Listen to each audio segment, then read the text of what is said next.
Morning student, मैं मनोज चोटिया जीव विज्ञान की इस कक्षा में आपका पुनः एक बार हार्दिक स्वागत करता हूं। हम लोग पढ़ रहे थे मानव कार्य की प्रथम के अंतर्गत अपना टॉपिक चल रहा था रक्त परिसंचरण तंत्र। मानव में रक्त परिसंचरण तंत्र और मानव में रक्त परिसंचरण तंत्र को आपको मैंने बताया था, इसे 3 भागों में विभाजित करते हैं। किस किस में? रक्त वाहिनियां और हृदय। तो इसमें से अपना चल रहा था रक्त का अपन संगठन पढ़ रहे थे, जिसमें रक्त को 2 भागों में विभाजित किया था, प्लाज्मा और रक्त कोशिकाएं। रक्त कोशिकाओं को प्लाज्मा हमने पढ़ लिया था। उसके पश्चात रक्त कोशिकाओं को हमने 3 भागों में विभाजित किया था। कौन कौन से? आरबीसी, डब्ल्यूबीसी और प्लेटलेट्स। आरबीसी के बारे में अपन ने पढ़ लिया था। उसके बाद में डब्ल्यूबीसी अपना चल रहा था। डब्ल्यूबीसी यानी white blood cells. White blood cells या इन्हें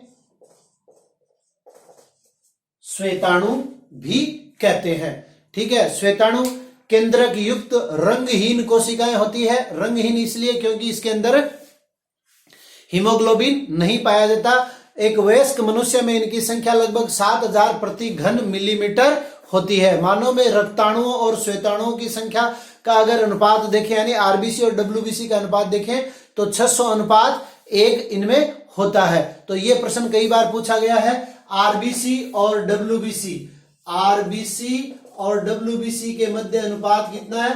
600:1।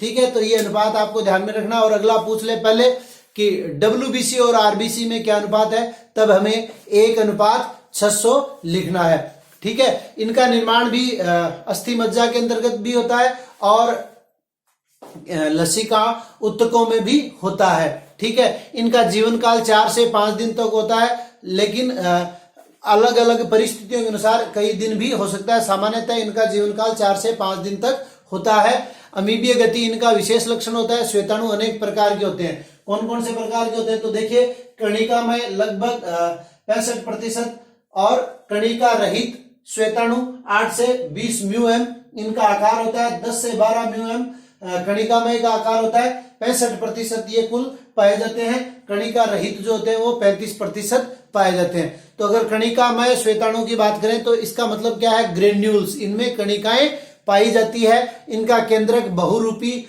होता है, इस कारण इसे बहुकेंद्रक रूपी श्वेताणु भी कहते हैं। बहुकेंद्रक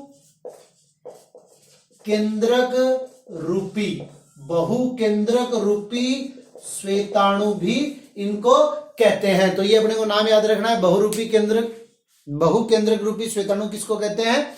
कणिकामय श्वेताणु को कहते हैं। और ये भी कुल श्वेताणु का 65% होते हैं। इन्हें अभिरंजन के आधार पे, अभिरंजन का मतलब क्या होता है? जब हम इनको रंगते हैं। ठीक है, तो अभिरंजन के आधार पे ये 3 प्रकार के हैं, न्यूट्रोफिल, इयोसिनोफिल और बेसोफिल। यानी जब हमारे पास 2 प्रकार के अभिरंजक है, एक अम्लीय अभिरंजक और एक क्षारीय अभिरंजक। जब दोनों अभिरंजकों से अभिरंजित करते हैं तो न्यूट्रोफिल्स जो है वो अम्लीय अभिरंजकों से भी अभिरंजित हो जाते हैं और क्षारीय अभिरंजकों से भी अभिरंजित हो जाते हैं। इसलिए इन्हें हिंदी में सामान्य रूप से उदासीनुरागी कहते हैं। इयोसिनोफिल्स ये केवल अम्लीय अभिरंजकों से अभिरंजित होते हैं, इसलिए इन्हें अम्लानुरागी भी कहते हैं। और बेसोफिल्स केवल क्षारीय अभिरंजकों से अभिरंजित होते हैं, इसलिए इन्हें क्षारानुरागी भी कहते हैं। सबसे पहले अपन बात करें न्यूट्रोफिल्स की, तो कुल कणिकामय श्वेताणुओं में ये 62% होते हैं। इयोसिनोफिल्स 2.5% होते हैं और बेसोफिल्स 0.05% होते हैं। न्यूट्रोफिल में केंद्रक जो है वो 2 से 7 पिंडों में विभक्त होता है। इयोसिनोफिल्स में 2 पिंडों में विभक्त होता है, इसलिए द्विपिंडकीय। और बेसोफिल्स में ये 2 से 3 पिंडों में विभक्त होता है। अगला प्रश्न बनता है, कोशिका पारण किसे कहते हैं? न्यूट्रोफिल्स में यह क्षमता होती है कि वो कोशिका झिल्ली के आर पार गमन कर सके, अर्थात पारगम्यता की इनमें क्षमता होती है। तो पारगम्यता की क्षमता को या कोशिका के आर पार जाने को हम क्या कहते हैं? कोशिका पारण कहते हैं। तो ये अपने को ध्यान में रखना है। ठीक है, इन्हें अम्लीय और क्षारीय दोनों प्रकार के अभिरंजकों से अभिरंजित करने पर ये हल्के बैंगनी रंग के हो जाते हैं। इयोसिनोफिल्स द्विपिंडकीय, इनमें एंटी हिस्टामिनिक गुण पाया जाता है। ठीक है, ये भी अपने को ध्यान रखना है। कोशिका द्रव्य में समान आकार के बड़े कण होते हैं जो अम्लीय अभिरंजक जैसे इयोसिन से गहरे लाल या गुलाबी अभिरंजित हो जाते हैं। बेसोफिल्स केंद्रक 2 से 3 पिंडों में विभक्त होता है। इनके कोशिका द्रव्य में कुछ कण होते हैं जो कि मिथाइलिन ब्लू से गहरे नीले अभिरंजित हो जाते हैं। मिथाइलिन ब्लू से किसको अभिरंजित किया जाता है, प्रश्न पूछा जा सकता है, बेसोफिल्स को। मिथाइलिन ब्लू से किसको अभिरंजित किया जाता है, बेसोफिल्स को।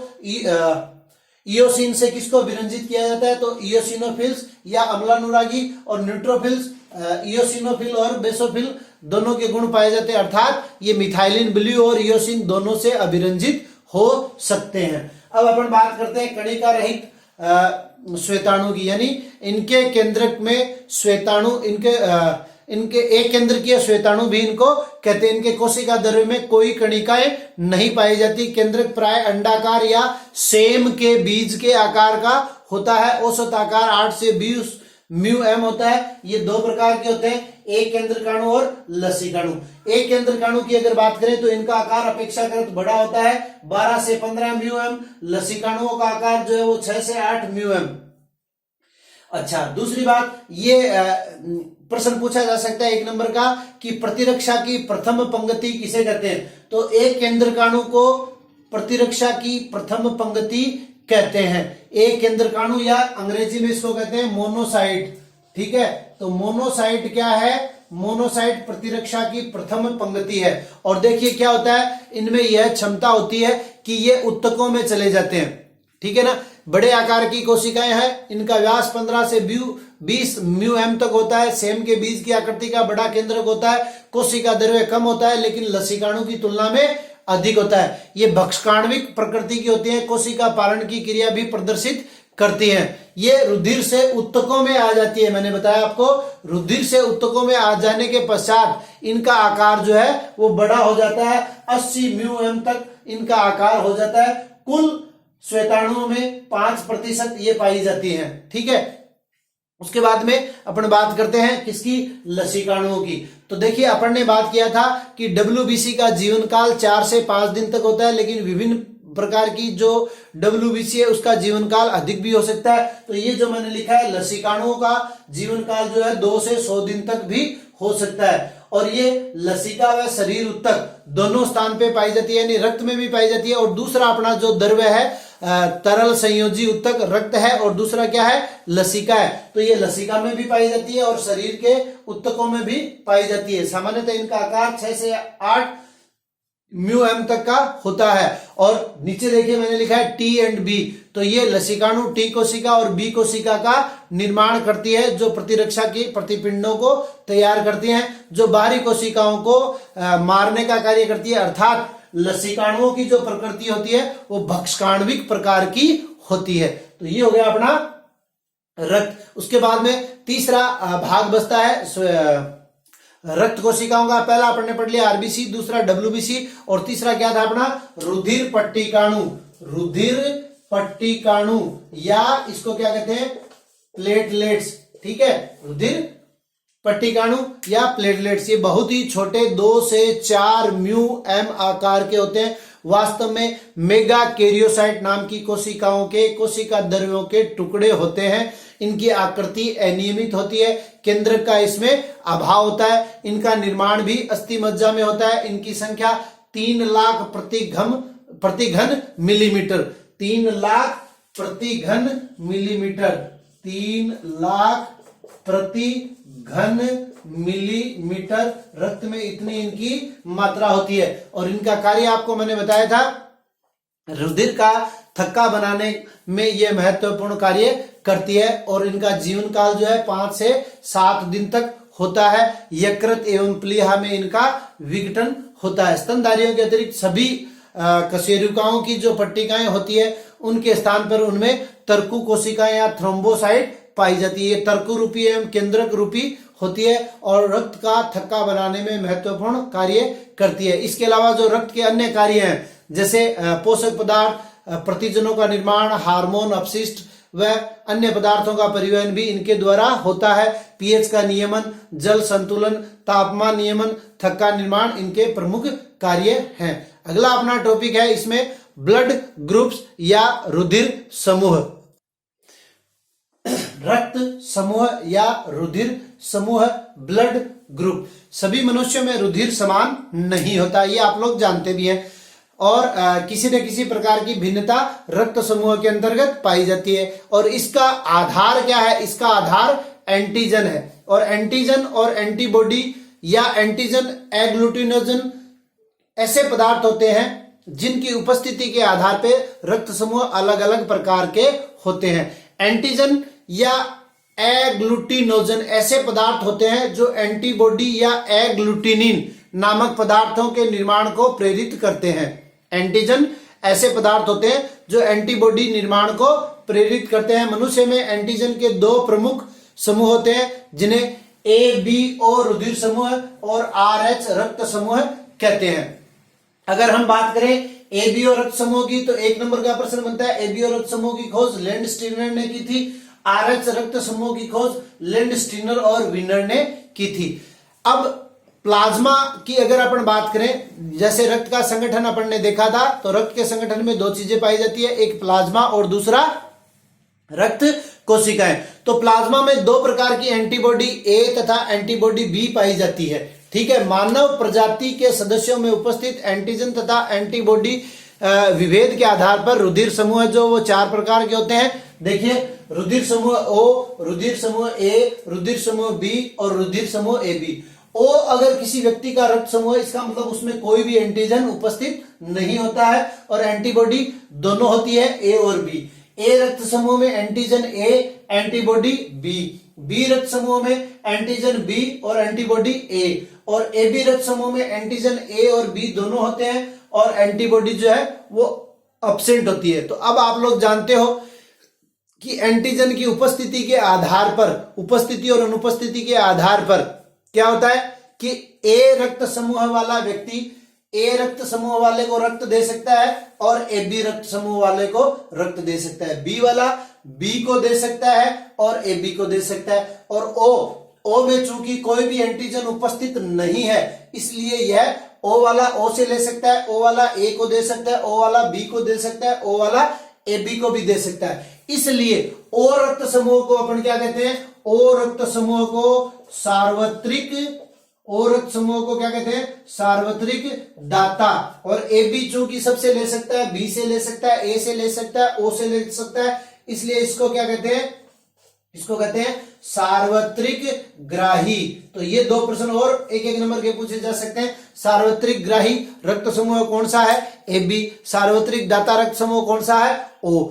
अब देखिए, अगर एक व्यक्ति से दूसरे व्यक्ति के रक्त चढ़ा दिया जाए, दूसरे ग्रुप का यानी रक्त समूह का मिलान न किया जाए, तो क्या हो जाता है? रुधिर आधान हो जाता है और रक्त समूह का एक गुच्छा बन जाता है, जिसके कारण किसी व्यक्ति की मृत्यु भी हो जाती है। तो इस प्रक्रिया को आश्लेषण या समूहन, एग्लूटिनेशन भी कहते हैं। Agglutination, agglutination. अब देखिए, इसके ऊपर, इस रक्त समूह के ऊपर मैथमेटिकल प्रश्न भी अपने से पूछा जा सकता है। तो किस प्रकार से? तो उसको कहते हैं रुधिर समूह की वंशागति। एक व्यक्ति के दूसरे व्यक्ति का रक्त अगर चढ़ा देते हैं तो क्या होगा? रक्त समूह का गुच्छन हो जाएगा और व्यक्ति की मृत्यु हो जाएगी। इसे आश्लेषण या समूहन या एग्लूटिनेशन कहते हैं। अब देखिए, रुधिर समूह की वंशागति। तो मेंडल के नियम अपन ने पढ़े थे। मेंडल के नियमों के अनुसार क्या होता है? रुधिर समूह की वंशागति होती है। इसके ऊपर कोई भी गणितीय प्रश्न आपको पूछा जा सकता है। जैसे मैं आपको दो प्रश्न हल करके बताता हूं, ठीक है। अब देखिए, किसी व्यक्ति का रक्त समूह मान लीजिए ए है, तो ए के अंदर भी दो स्थिति हो सकती है।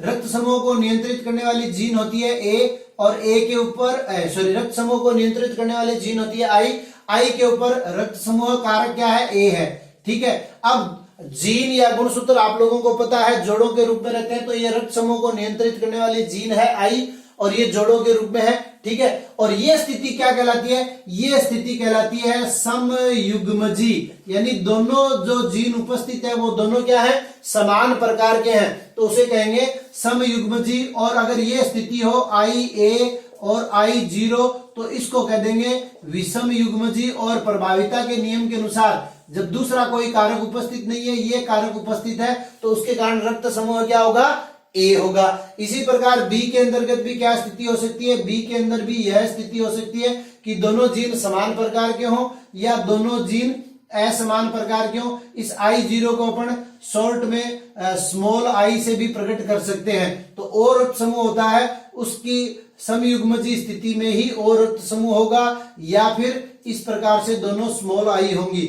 और ए बी के अंतर्गत क्या होगा, ए बी के अंतर्गत हमेशा विषम युग्मजी स्थिति होगी। एक आई के ऊपर ए और एक आई के ऊपर बी, या एक आई के ऊपर बी और दूसरी आई के ऊपर ए। अब प्रश्न देखिए, प्रश्न किस प्रकार से आता है कि समयुग्मजी बी रक्त समूह वाली महिला का विवाह समयुग्मजी ए रक्त समूह वाले पुरुष से होता है, तो संतानों की वंशागति ज्ञात कीजिए। मैं आपको दो उदाहरण बता रहा हूं, ठीक है। एक तो क्या है, समयुग्मजी ए। तो समयुग्मजी ए में सबसे पहले अपन क्या करेंगे, सबसे पहले हम युग्मकों की शुद्धता का नियम लगाएंगे, ठीक है, या युग्मकों का पृथक्करण। तो इसमें दोनों युग्मक क्रॉस करने से पहले क्या हो जाएंगे, अलग अलग हो जाएंगे। और ये अगर बी रक्त समूह वाली है समयुग्मजी महिला, इस प्रकार से विवाह होगा, तो उनकी संतानों के अंदर समस्त संतानें जितनी भी होगी उनके अंदर रक्त समूह क्या होगा, उनके अंदर रक्त समूह हो जाएगा ए बी समस्त संतानों में।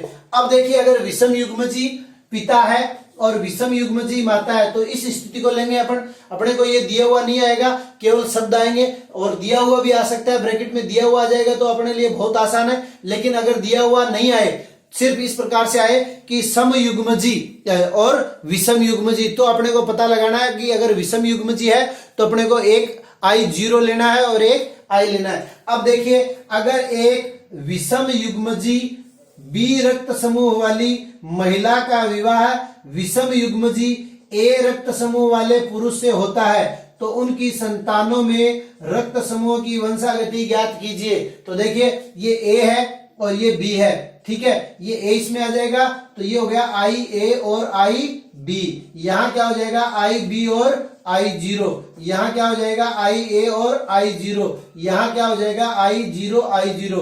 तो I0 I0 होगा। अब ये मेंडल के नियम का एक प्रकार से क्या कहते हैं, अपवाद भी है, जो कि हमारे कोर्स से हटा दिया गया था। मेंडल के नियम के अनुसार क्या होगा कि जब ए और बी दो रक्त समूह है, यानी पुरुष का रक्त समूह ए है और महिला का रक्त समूह बी है, तो उनकी संतानों का प्रभाविता के नियम के अनुसार तो क्या होना चाहिए, या तो रक्त समूह होना चाहिए था ए या होना चाहिए था बी। लेकिन यहां पर देखिए क्या स्थिति आती है, 25% ए बी, 25% बी, 25% ए और 25% ओ, यानी चारों संभावनाएं प्रकट हो सकती है।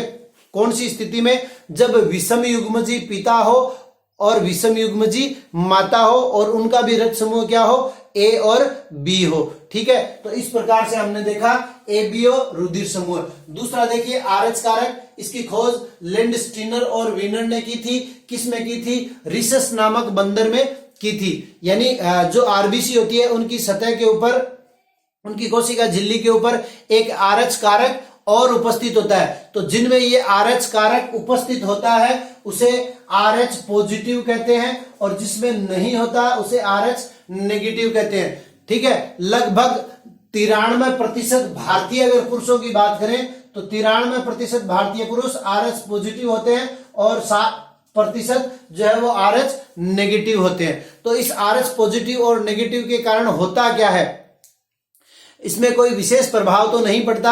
लेकिन देखिए, अगर महिला जो है वो आरएच नेगेटिव है और पुरुष आरएच पॉजिटिव है, तो उनकी जो प्रथम संतान होती है, उस प्रथम संतान की उत्पत्ति के समय कोई डिफिकल्टी नहीं होती। लेकिन अगर प्रथम संतान उत्पत्ति के पश्चात आरएच एंटीजन का इंजेक्शन नहीं लगवाया जाता है, ठीक है, क्योंकि पुरुष के द्वारा महिला के अंतर्गत भी आरएच कारक पहुंच जाते हैं, ठीक है। इस क्रिया को आइसो इम्यूनाइजेशन कहते हैं। एग्लूटिनेशन, एंटीबॉडी का निर्माण होता है, इसको आइसो इम्यूनाइजेशन कहते हैं। अब प्रथम शिशु के समय तो कोई समस्या नहीं होती, लेकिन अगर आरएच कारक का इंजेक्शन नहीं लगवाया गया है तो द्वितीय शिशु के समय एक रोग हो जाता है जिसे इरिथ्रोब्लास्टोफिटेलिस कहते हैं। क्या कहते हैं, ये भी पूछा जा सकता है, इरिथ्रोब्लास्टोफिटेलिस, यानी द्वितीयक संतान जो उत्पन्न होगी उस समय अगर आरएच कारक का इंजेक्शन नहीं लगाया जाता है तो ये शिशु के अंतर्गत यह रोग हो जाता है। इसको इस प्रकार के शिशु को रिसस शिशु भी कहते हैं। लक्षण क्या होते हैं, इनका जन्म समय पूर्व हो जाता है, इनमें रक्ताल्पता पाई जाती है और इस प्रकार के शिशु मंद बुद्धि भी होते हैं और इन्हें संपूर्ण रक्त को ट्रांसफर करके बचाया जा सकता है या फिर माता के प्रथम प्रसव के पूर्व लगभग 72 घंटे के अंतर्गत आरएच एंटीबॉडी का इंट्रोवेनस इंजेक्शन देकर भी शिशु को बचाया जा सकता है। आज के लिए इतना ही, धन्यवाद।